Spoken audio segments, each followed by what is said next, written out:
ರಾಮ ಮಂದಿರಕ್ಕೆ I security, AI ಕಣ್ಗಾವಲು, ಹೆಚ್ಚಿನ ಭದ್ರತೆ. ರಾಮ ಮಂದಿರ ಉದ್ಘಾಟನೆಗೆ ದಿನಗಣನೆ. ಸ್ನೇಹಿತರೆ, ರಾಮ ಮಂದಿರ ಎನ್ನುವಂತಹ ವಿಚಾರ ಇದೀಗ ದೇಶದಲ್ಲಿ ಹೆಚ್ಚು ಸುದ್ದಿಯಲ್ಲಿರುವಂತಹ ವಿಚಾರವಾಗಿದೆ. ಇದೊಂದು ಕ್ಷಣಕ್ಕಾಗಿ 140 ಕೋಟಿಗೂ ಅಧಿಕ ಹಿಂದೂಗಳು ಕಾಯ್ತಾ ಇದ್ದಾರೆ.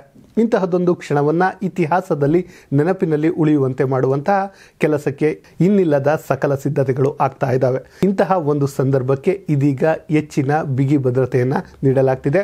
ಅದರಲ್ಲಿಯೂ ಕೂಡ ವಿಶೇಷವಾಗಿ ಈ ಬಾರಿ ಎಐ ಅಂದರೆ ಕೃತಕ ಬುದ್ಧಿಮತ್ತೆ ಅಂದರೆ ಆರ್ಟಿಫಿಷಿಯಲ್ ಇಂಟೆಲಿಜೆನ್ಸ್ ಏನಿದೆ ಅದನ್ನು ಸೆಕ್ಯೂರಿಟಿಗಾಗಿ ಬಳಸಲಾಗುತ್ತೆ ಎನ್ನುವಂತಹ ಮಾತುಗಳು ಕೇಳಿ ಬರ್ತಿವೆ.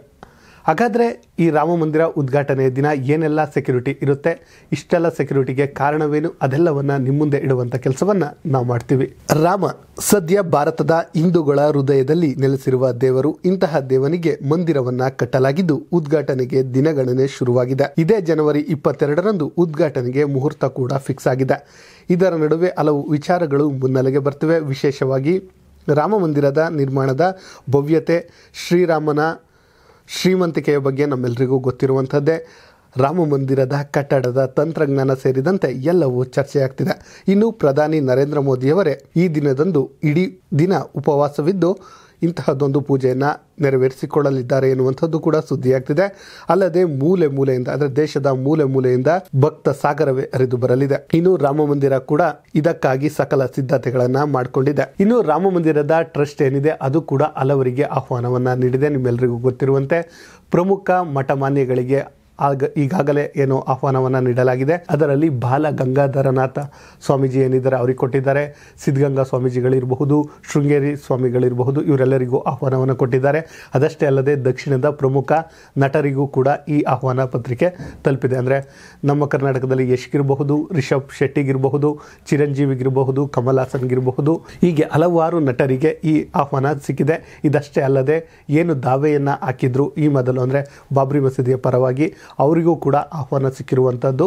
ಈ ಸಂಭ್ರಮ ಏನಿದೆ ಇದು ಅತಿ ಹೆಚ್ಚು ಗಣ್ಯರೆನಿಸಿಕೊಂಡಿರುವಂತಹ ಎಲ್ಲರೂ ಕೂಡ ಒಂದೇ ಕಡೆ ಸೇರುವಂತಹ ಒಂದು ಕ್ಷಣವಾಗಿದೆ. ಅದಕ್ಕಾಗಿ ಇಲ್ಲಿ ಹೆಚ್ಚಿನ ಭದ್ರತೆ ಕೂಡ ಅವಶ್ಯಕವಿದೆ. ಹೌದು ಸ್ನೇಹಿತರೆ, ಇಂತಹದೊಂದು ಕ್ಷಣವನ್ನು ಎಂದೂ ಮರೆಯಲಾಗದ ಕ್ಷಣವಾಗಿ ಮಾಡಲು ಹಲವು ಕಾರ್ಯಕ್ರಮಗಳನ್ನು ಆಯೋಜಿಸಲಾಗಿದೆ. ಅದಕ್ಕಾಗಿ ರಾಮ ಮಂದಿರದ ಉದ್ಘಾಟನೆಯ ದಿನದಂದು ಹೆಚ್ಚಿನ ಭದ್ರತೆಯನ್ನು ಕೈಗೊಳ್ಳಲಾಗಿದೆ. ಇದೀಗ ಈ ಭದ್ರತೆಯು ದೇಶದ ಗಮನ ಸೆಳೆಯುವ ಸಾಧ್ಯತೆ ಇದೆ. ಯಾಕಂದರೆ ರಾಮ ಮಂದಿರ ನಿರ್ಮಾಣದಲ್ಲಿ ಎಐ ಕಣ್ಗಾವಲು ಹಾಕುವ ಸಾಧ್ಯತೆ ಇದೆ ಎನ್ನಲಾಗ್ತಿದೆ. ಹೌದು, ಉತ್ತರ ಪ್ರದೇಶದ ಅಯೋಧ್ಯೆಯಲ್ಲಿರುವ ಶ್ರೀರಾಮ ಮಂದಿರ ಲೋಕಾರ್ಪಣೆಗೆ ಇನ್ನೂ 18 ದಿನಗಳು ಮಾತ್ರ ಉಳಿದಿವೆ. ಇಡೀ ಅಯೋಧ್ಯ ನಗರಿ ಮಧುವಣಗಿತ್ತಿಯಂತೆ ಸಿಂಗಾರಗೊಳ್ಳುತ್ತಿದೆ. ಅಯೋಧ್ಯೆ ಬೀದಿ ಬೀದಿಗಳಲ್ಲಿಯೂ ರಾಮನ ವರ್ಣಕಲೆ ಮಿಂದೇಳುತ್ತಿದೆ. ಇದರೊಂದಿಗೆ ಜನವರಿ 22ರಂದು ನಡೆಯಲಿರುವ ಕಾರ್ಯಕ್ರಮಕ್ಕೆ ಭದ್ರತೆಯು ಹೆಚ್ಚಾಗಿದೆ. ಇನ್ನು ನರೇಂದ್ರ ಮೋದಿಯವರೇ ಈ ಕಾರ್ಯಕ್ರಮಕ್ಕೆ ಆಗಮಿಸುವ ಹಿನ್ನೆಲೆಯಲ್ಲಿ ಹೆಚ್ಚಿನ ಭದ್ರತೆಯನ್ನು ಮಾಡಲಾಗ್ತಾ ಇದೆ. ಅದು ಕೂಡ ಕೃತಕ ಬುದ್ಧಿಮತ್ತೆ ಅಂದರೆ ಎಐ ಸರ್ವೆಲೆನ್ಸ್ ಕೂಡ ಕಣ್ಗಾವಲಿಗೆ ನಿಯೋಜಿಸುವ ಸಾಧ್ಯತೆ ಇದೆಯಂತೆ. ಇನ್ನು ರಾಮ ಮಂದಿರ ಉದ್ಘಾಟನೆಯ ನಂತರ ಯಾತ್ರಾರ್ಥಿಗಳು ಹಾಗೂ ಪ್ರವಾಸಿಗರ ಸಂಖ್ಯೆಗೆ ಅನುಗುಣವಾಗಿ ಭದ್ರತೆಯನ್ನು ನಿಯೋಜಿಸಲಾಗಿದೆ ಎಂದು ಮೂಲಗಳು ತಿಳಿಸಿವೆ. ಇದಷ್ಟೇ ಅಲ್ಲದೆ ಕೃತಕ ಬುದ್ಧಿಮತ್ತೆಯ ಜೊತೆ 11,000 ರಾಜ್ಯ ಪೊಲೀಸರು ಮತ್ತು ಅರಸೇನಾ ಪಡೆಗಳನ್ನು ನಿಯೋಜನೆ ಮಾಡಲಾಗಿದೆ. ಆದರೆ ಈ ತೀರ್ಮಾನ ಇನ್ನೂ ಅಂತಿಮಗೊಂಡಿಲ್ಲ. ಜಸ್ಟ್ ಈಗ ಬಂದಿರುವಂತಹ ಬಲ್ಲಮೂಳಗಳು ಅಷ್ಟೇ ಸ್ನೇಹಿತರೆ. ಇದರ ನಡುವೆ ಇದೀಗ ರಾಮ ಮಂದಿರಕ್ಕೆ ಬೆದರಿಕೆಗಳು ಕೇಳಿ ಬಂದಿದ್ದು ನಿಮ್ಮೆಲ್ಲರಿಗೂ ಗೊತ್ತಿರುವಂಥದ್ದು. ಆ ಕಾರಣದಿಂದ ಇದೀಗ ಭದ್ರತಾ ಸಿಬ್ಬಂದಿ ಸಂಖ್ಯೆಯನ್ನು ಇನ್ನಷ್ಟು ಹೆಚ್ಚು ಮಾಡುವ ಸಾಧ್ಯತೆಗಳಿವೆ. ಇದಷ್ಟೇ ಅಲ್ಲದೆ ಅಂದಿನ ದಿನ ಅಯೋಧ್ಯೆಗೆ ಹೋಗುವಂತಹ ಎಲ್ಲ ರಸ್ತೆ ಮಾರ್ಗಗಳ ಬದಲಾವಣೆ ಕೂಡ ಮಾಡಲಾಗುವುದು ಅಂತ ಅಧಿಕಾರಿಗಳು ತಿಳಿಸಿದ್ದಾರೆ. ಇದಷ್ಟೇ ಅಲ್ಲದೆ ಯುಪಿಯ ಆಂಟಿ ಟೆರರ್ ಸ್ಕ್ವಾಡ್ ATS ಮತ್ತು ವಿಶೇಷ ಕಾರ್ಯಪಡೆ STF ತಂಡಗಳು ಮತ್ತು ರಾಷ್ಟ್ರೀಯ ಭದ್ರತಾ ಸಿಬ್ಬಂದಿ NSG ಅಂತಹ ಕೇಂದ್ರೀಯ ಏಜೆನ್ಸಿಗಳ ಜೊತೆಗೆ 8,000 ನಾಗರಿಕ ಸಿಬ್ಬಂದಿಗಳು, 34 ಸಬ್ ಇನ್ಸ್ಪೆಕ್ಟರ್ಗಳು, 71 ಹೆಡ್ ಕಾನ್ಸ್ಟೇಬಲ್ಗಳು ಮತ್ತು 312 ಕಾನ್ಸ್ಟೇಬಲ್ಗಳನ್ನು ಈ ಭದ್ರತೆಗೆ ನಿಯೋಜಿಸಲಾಗಿದೆ. ರಾಮ ಮಂದಿರ ಇರುವ ಕೆಂಪು ವಲಯಗಳಲ್ಲಿ CC ಕ್ಯಾಮೆರಾಗಳ ಕಣ್ಗಾವಲನ್ನು ಇಡಲಾಗಿದೆ. ಗುಪ್ತಚರ ಘಟಕದ 38 ಅಧಿಕಾರಿಗಳನ್ನು ನಿಯೋಜಿಸಲಾಗಿದೆ. ಹಾಗೂ ಬಾಂಬ್ ನಿಷ್ಕ್ರಿಯ ದಳಗಳೇನಿದೆ, ವಿಧ್ವಂಸಕ ಕೃತ್ಯ ವಿರೋಧಿ ತಂಡಗಳು, ಪೊಲೀಸ್ ರೇಡಿಯೋ ಸಂವಹನ ಮತ್ತು 47 ಅಗ್ನಿಶಾಮಕ ಸಿಬ್ಬಂದಿಗಳನ್ನು ಕೂಡ ಇಲ್ಲಿ ನೇಮಿಸಲಾಗಿದೆ. ಒಟ್ಟಾರೆಯಾಗಿ ಹೇಳುವುದಾದರೆ ಸ್ನೇಹಿತರೆ, ಇದೀಗ ರಾಮ ಮಂದಿರದ ಉದ್ಘಾಟನೆಯ ಕ್ಷಣ ಏನಿದೆ ಅದೊಂದು ದೊಡ್ಡ ಸಂಭ್ರಮವಾಗಿದೆ.